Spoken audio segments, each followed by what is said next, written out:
కేటీఆర్ నేరారోపణ చేయబడ్డ ముద్దాయి అనే అంశాన్ని పక్కన పెట్టేసి తనే ప్రభుత్వాన్ని డైరెక్ట్ చేస్తున్నట్టుగా, తనే పోలీసులను డైరెక్ట్ చేస్తున్నట్టుగా కనబడుతున్నది.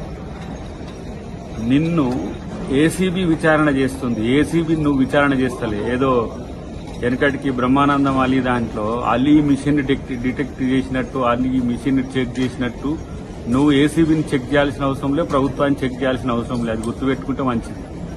చేసేది దొంగతనం, పైగా మళ్ళీ డాంబికాలు, ఓవర్ యాక్షన్స్, ఓవర్ రియాక్షన్స్. నిన్నెవరు అడిగింది, ఎవరు చెప్పమన్నారు? అవన్నీ ఇంటర్నల్ గా జరిగే వాటిని, పోలీసుల ఇంటర్నల్ గా జరిగే వాటిని బయట చెప్పొచ్చా? ఇంటరాగేషన్ అంశాలు బయట చెప్పొచ్చా? ఆ సోయి కూడా లేదా?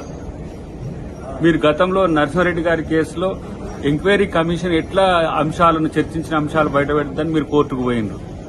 ఈ లోపల జరిగే అంశాలన్నీ బయట చెప్తున్నట్టుగా నాకేం అడగలే, నేనే అడిగినా, నేనే చెప్పినా అని చెప్పి ఏవైతే డాంబికాలు ఉన్నాయో ఇవి బంద్ చేస్తే మంచిది. తర్వాత కోర్టులు, చట్టం, న్యాయం పట్ల గౌరవం ఉంటే ఆ వ్యవస్థల పట్ల గౌరవంగా వ్యవహరించడం నేర్చుకోవడం మంచిది అనేది నా హితవు.